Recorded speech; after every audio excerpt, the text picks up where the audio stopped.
O sol da manhã atravessava as janelas altas da mansão Monteiro, iluminando o mármore polido do hall como se fosse gelo. O silêncio era tão denso que até o som dos passos dos empregados parecia um erro. Isadora Monteiro descia lentamente as escadas, o olhar perdido, sempre o mesmo e sereno por fora, quebrado por dentro. A filha do milionário vivia cercada de tudo que o dinheiro podia comprar: quadros de artistas famosos, jardins intermináveis, música ambiente tocando o dia inteiro. Mas nada preenchia o vazio deixado pelo acidente de 8 anos atrás. Naquela curva de estrada, ela perdeu a mãe e a própria voz. Augusto Monteiro, o pai, raramente estava em casa. Quando estava, falava apenas sobre negócios, como se emoções fossem um luxo que ele não podia se permitir. A terapia ajudará, dizia a cada nova tentativa frustrada de fazê-la falar. Mas os olhos de Isadora nunca respondiam. Apenas se voltavam para o grande piano branco na sala, onde a mãe costumava tocar. Agora, a tampa permanecia fechada, coberta por uma fina camada de poeira.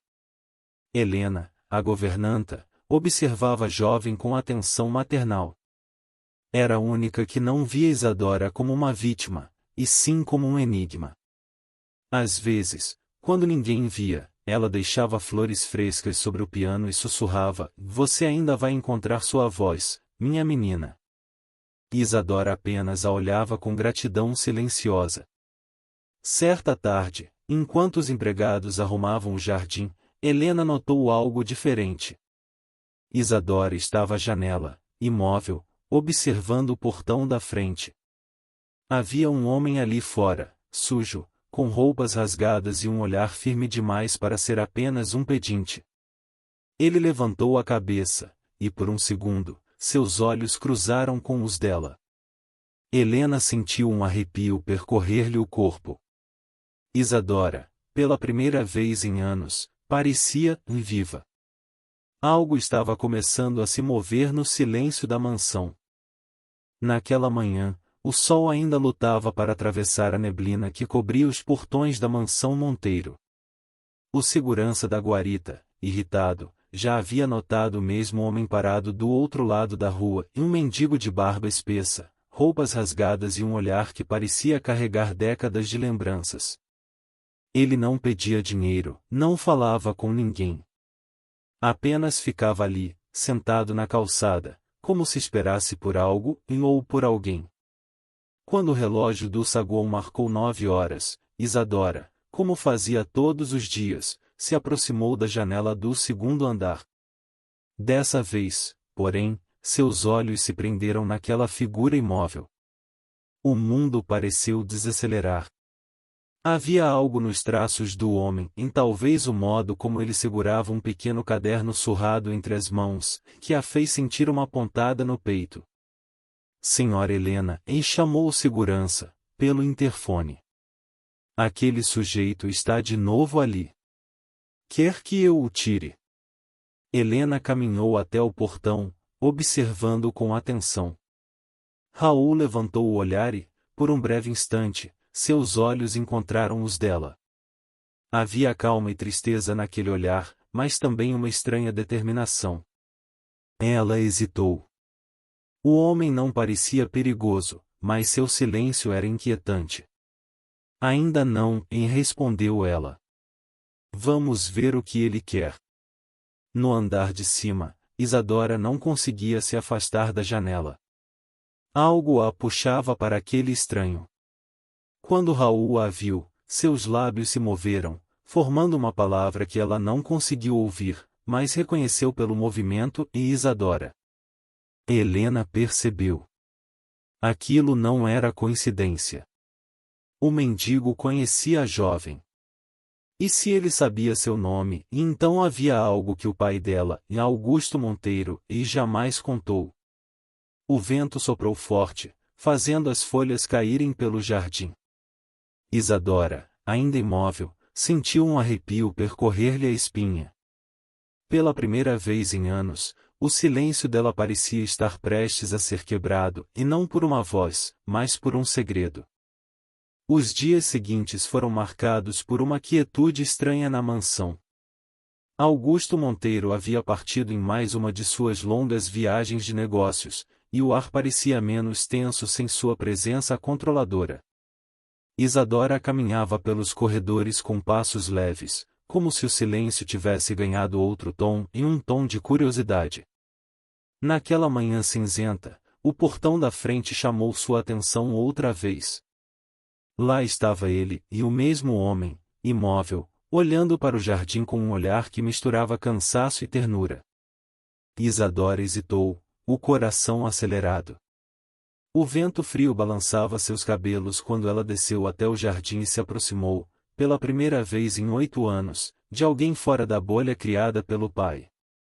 Raul a observou em silêncio, e um sorriso tímido brotou em seu rosto. Lentamente, ele tirou do bolso um papel amassado e estendeu-o pela grade. Isadora o pegou com as mãos trêmulas. Era um desenho feito a lápis, e simples, quase infantil, e mais inconfundível, o rosto de sua mãe, Mariana Monteiro, com o mesmo sorriso doce de uma fotografia antiga que Isadora guardava escondida. Os olhos dela se encheram de lágrimas. Raul murmurou baixinho, a voz rouca pelo tempo. Ela ainda te ouve, menina. Ela nunca te deixou. Antes que Isadora pudesse reagir, Helena surgiu apressada, o rosto tomado pela tensão. O que pensa que está fazendo? Perguntou, aproximando-se do portão. Por que está aqui, falando com ela? Raul ergueu os olhos, firmes, e respondeu apenas. Porque ela precisa saber a verdade. Helena ficou em silêncio por um instante, tomada por um medo que não sabia explicar. Aquelas palavras ecoaram como uma ameaça, uma ferida prestes a ser reaberta. Ela recolheu Isadora, levando-a de volta à mansão, mas olhou por cima do ombro antes de entrar. Raul ainda estava lá, imóvel, com o vento batendo em seu rosto e o olhar fixo na casa como se carregasse o peso de um passado que alguém tentou enterrar. O dia amanheceu nublado, e Helena mal conseguirá dormir. As palavras de Raul, em ela precisa saber a verdade, martelavam em sua cabeça sem descanso. Algo naquela frase a deixará inquieta, como se o passado da família Monteiro estivesse prestes a desmoronar. Determinada a entender quem era aquele homem, Helena saiu cedo da mansão e dirigiu até o subúrbio, onde ficava o antigo asilo em que trabalhará anos antes. Lá, muitos funcionários antigos ainda lembravam da época em que ela era enfermeira e do tempo em que o jardineiro Raul ajudava voluntariamente no jardim, mesmo sem salário. Ao mencionar o nome dele, uma das cuidadoras, Dona Célia, franziu o rosto. Raul. Sim, claro que lembro. Ele trabalhava na mansão dos Monteiro antes de tudo, murmurou. Depois do acidente da Dona Mariana, ele desapareceu. Dizem que o patrão o mandou embora às pressas.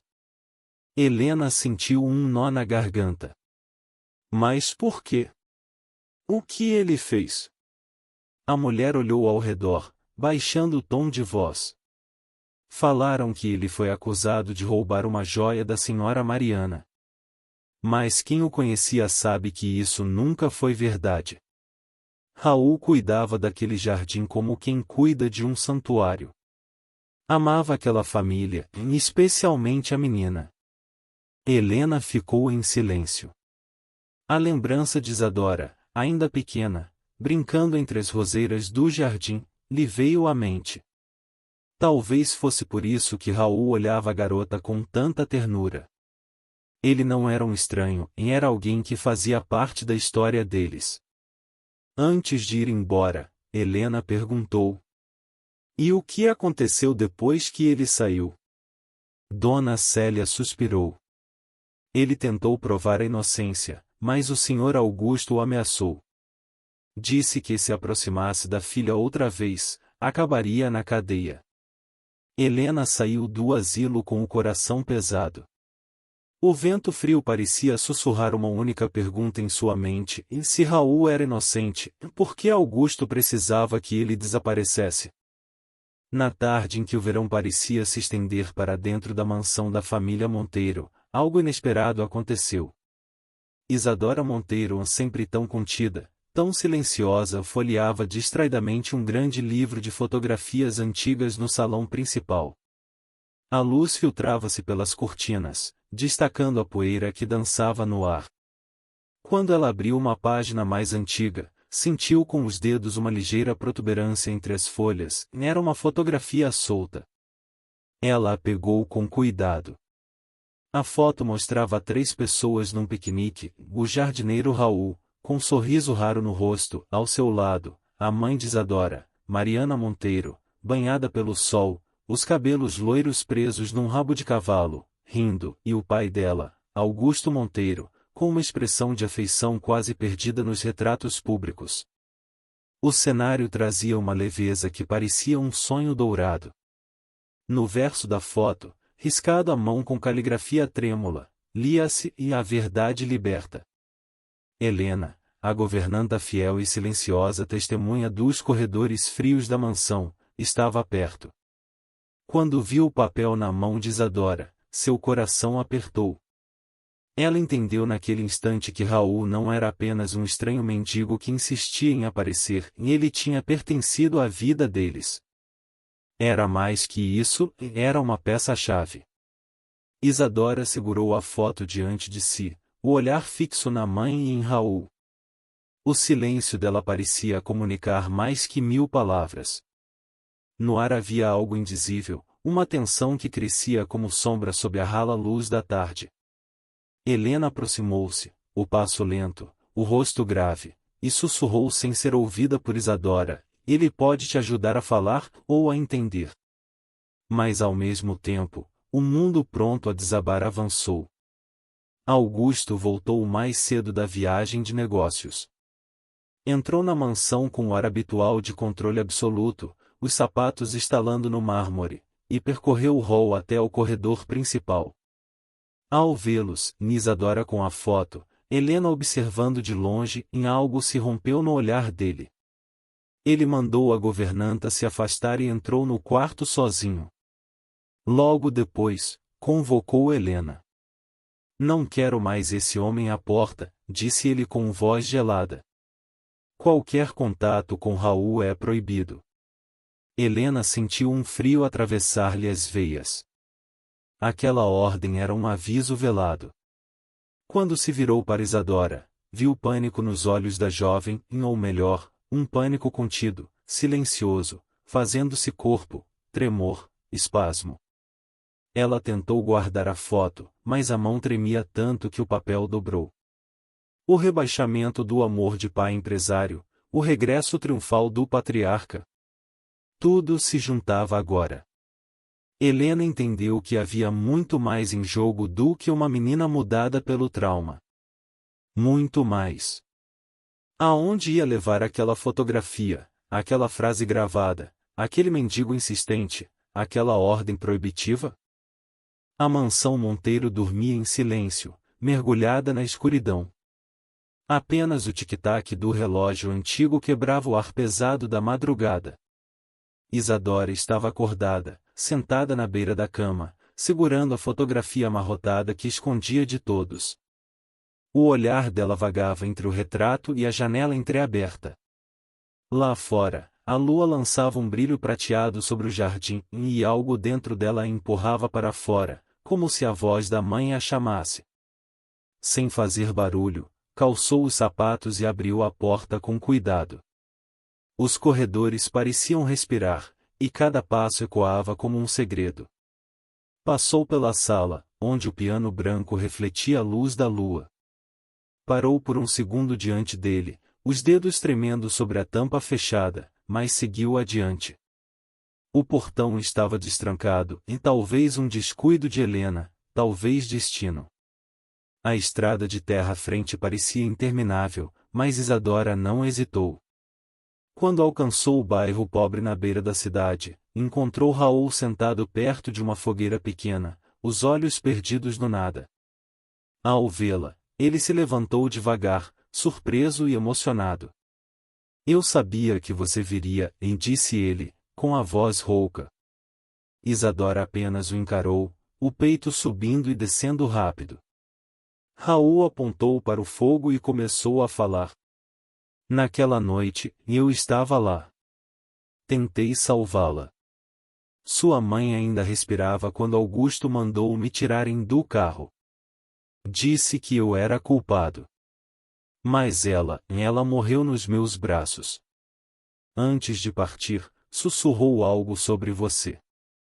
Os olhos de Isadora se encheram de lágrimas. Ela queria perguntar o que, mas a voz ainda não vinha. Raul se aproximou e murmurou. Eu prometo, Isadora. Amanhã você saberá de tudo. Enquanto isso, nas sombras, um carro preto estava estacionado a poucos metros, os faróis apagados. Duas silhuetas observavam em silêncio. E a quilômetros dali, Helena acordava com um pressentimento gelado. Ao descobrir o quarto vazio, entendeu tudo e saiu correndo para procurá-la, temendo que, dessa vez, o passado da família Monteiro custasse mais do que palavras. O amanhecer chegou carregado de nuvens pesadas, o tipo de céu que parece anunciar uma tragédia. Raul e Isadora ainda estavam à beira da estrada, próximos à fogueira apagada, quando o barulho de um motor que se aproximava quebrou o silêncio. Um carro preto parou bruscamente, levantando poeira. A porta se abriu com força, e de dentro saiu Augusto Monteiro. O olhar dele era uma mistura de fúria e desespero contido. Eu devia saber que era você, gritou ele, caminhando rápido na direção de Raul. Não bastou me roubar a paz, agora quer destruir minha filha também? Isadora recuou, assustada. Raul ficou firme, os olhos cansados mas resolutos. Eu nunca quis destruir ninguém, Augusto. Só quero que ela saiba o que a mãe dela disse antes de morrer. Mentiras! Augusto avançou, segurando Raul pelo colarinho. Você desapareceu como um covarde e agora inventa histórias para manchar o nome da minha família. Raul, tremendo, tirou do bolso interno da velha jaqueta um envelope amarelado. As bordas estavam rasgadas, e o papel, gasto pelo tempo. Ele o ergueu entre os dois. Está aqui, Augusto. A última carta que ela escreveu. Eu a encontrei no carro, no meio do sangue do vidro quebrado. Eu devia ter entregue antes, mas você me silenciou. Augusto congelou por um instante, o rosto perdendo a cor. Isadora, com as mãos trêmulas, pegou o envelope. Dentro, reconheceu a caligrafia delicada da mãe. As palavras, manchadas, diziam: se algo me acontecer, não confie nas aparências. O amor que um dia tive por Augusto morreu com a mentira dele. Que Isadora saiba, o silêncio não cura, apenas adoece. O papel escorregou das mãos dela. As lágrimas caíram, quentes, incontroláveis. Ela tentou falar, tentou gritar e mais nenhum som saiu. Apenas um soluço rouco, profundo, que pareceu ecoar por toda a estrada. Raul olhou para ela com compaixão, enquanto Augusto, sem palavras, dava 2 passos para trás. Pela primeira vez, o homem que controlava tudo parecia pequeno, vencido. O passado que ele tentou enterrar havia voltado à superfície, e agora, nada poderia silenciar o peso da verdade. A estrada ainda parecia vibrar com o eco da última discussão. O grito contido de Isadora permanecia preso em sua garganta, enquanto lágrimas escorriam sem som. Augusto, ofegante, pegou o telefone e fez uma ligação curta e fria. Em menos de 20 minutos, uma viatura da polícia parava ao lado do carro preto. Raul não resistiu. Estava exausto, a voz rouca, o olhar fixo em Isadora. 2 policiais o agarraram pelos braços. Ele invadiu propriedade privada, ameaçou minha filha, disse Augusto, sem emoção. Raul apenas balançou a cabeça, triste. Antes de entrar na viatura, olhou uma última vez para Isadora. A verdade, e está com você agora, e murmurou. Isadora deu um passo à frente, tentando emitir algum som, mas o que saiu foi apenas um soluço quebrado. Os joelhos fraquejaram, e Helena, que chegava correndo, a segurou nos braços. O que o senhor fez, Augusto? Gritou ela, a voz tremendo de raiva. Esse homem salvou a sua mulher. Augusto virou-se lentamente, o rosto endurecido. Cale-se, Helena. Isso é um assunto de família. De família? Ela respondeu, encarando-o. Então por que sua filha olha para o senhor como se fosse um estranho? O empresário saiu sem responder, mas a ameaça estava no ar. Helena o seguiu até a mansão. Quando ele subiu as escadas, ela se aproximou e disse, com frieza contida. Se algo acontecer a Raul, eu conto tudo à imprensa.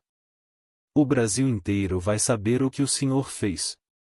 A casa, antes apenas silenciosa, transformou-se num campo de guerra invisível. Augusto se trancava no escritório. Isadora, no quarto. Helena, entre os dois, caminhava como uma sentinela. Isadora passava horas olhando o retrato da mãe, a carta sobre a mesa, o rosto sereno que escondia tantas dores. Do lado de fora, Helena fazia ligações, tentando descobrir o paradeiro de Raul. Ao anoitecer, uma enfermeira conhecida do asilo finalmente atendeu. A voz do outro lado veio trêmula. Dona Helena, o senhor Raul está muito mal. Descobrimos um câncer avançado. Ele não tem muito tempo. Helena ficou em silêncio, sentindo o peso do destino cair sobre todos.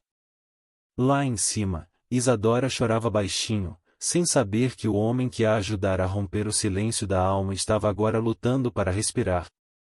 A madrugada caiu sobre a mansão como um manto pesado. O vento batia nas janelas, e o silêncio entre os corredores parecia mais profundo do que nunca. Helena estava sentada na beira da cama, o telefone ainda quente em suas mãos. As palavras da enfermeira ecoavam em sua mente, e ele não tem muito tempo. Ela olhou para o quarto de Isadora, a porta entreaberta, a menina adormecida no chão com a carta da mãe ainda sob o travesseiro. Helena sabia o que precisava fazer. Antes que o amanhecer surgisse, ela acordou Isadora com um leve toque. Vamos sair, sussurrou. É importante. Isadora olhou, confusa, mas algo no olhar da governanta a fez levantar-se sem hesitar. Vestiram casacos simples e saíram pela porta dos fundos, sem fazer ruído. O carro de Helena atravessou as ruas vazias até chegar ao abrigo municipal. A chuva fina caía, e o cheiro de desinfetante misturava-se ao de flores murchas no pátio. A enfermeira as recebeu em silêncio e as guiou até um quarto pequeno, iluminado apenas por uma lâmpada fraca. Raul estava ali, deitado, pálido, respirando com dificuldade. Quando os olhos cansados o reconheceram, um sorriso suave apareceu. Eu sabia, e que você viria, e murmurou. Isadora se aproximou, tremendo, e tomou a mão dele.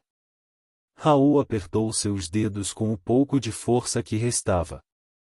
Sua mãe, e disse ele, ofegante, e te amava mais do que qualquer verdade. Nunca se culpe por nada. Ela morreu em paz porque acreditava que você viveria com o coração limpo. As lágrimas caíram silenciosas. Isadora abriu a boca, e pela primeira vez em 8 longos anos, o som rompeu o ar. Oh, obrigada! A palavra saiu trêmula, pequena, mas viva. Raul sorriu, um sorriso de alívio, quase infantil. Seus olhos se fecharam lentamente, e o peito parou de subir e descer. Helena caiu de joelhos, chorando, segurando as duas mãos em a de Isadora e a de Raul. A dor, o amor e o silêncio quebrado se misturaram naquele quarto humilde. Pela primeira vez, o silêncio não era vazio e era sagrado. O sol nascia tímido sobre o jardim da mansão Monteiro, agora repleto de flores simples e margaridas e girassóis, escolhidas por Isadora em homenagem a Raul. A cerimônia era pequena, mas sincera. Jornalistas, funcionários e moradores da comunidade estavam presentes. No centro, uma fotografia emoldurada mostrava Raul sorrindo em meio às plantas que costumava cuidar, muitos anos antes. Isadora subiu lentamente ao pequeno palco improvisado. O vento brincava com seus cabelos, e todos pareciam prender a respiração. Era a primeira vez que ela falaria em público desde o acidente, desde que perderá a voz. Helena, ao lado, observava com lágrimas contidas, orgulhosa.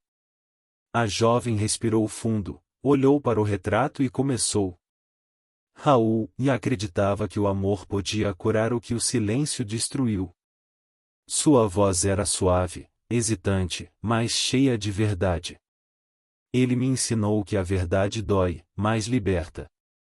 Que até as palavras mais simples, como obrigada, podem mudar uma vida.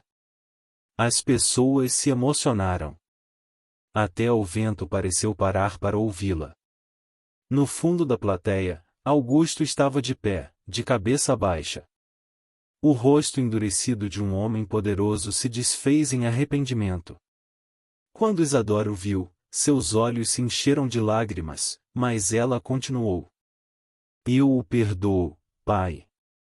Não porque esqueço, e mais porque quero seguir em paz, como a mamãe desejava. Augusto chorou pela primeira vez diante de todos. O silêncio que se seguiu foi o mais comovente de todos. Semanas depois, Isadora inaugurou a instituição Voz Livre, dedicada a ajudar pessoas que, como ela, haviam perdido a voz, física ou emocionalmente, por causa da dor e do medo. Na entrada, uma placa trazia uma frase gravada à mão. A voz que o mundo achou perdida já agora inspira outros a encontrarem a sua.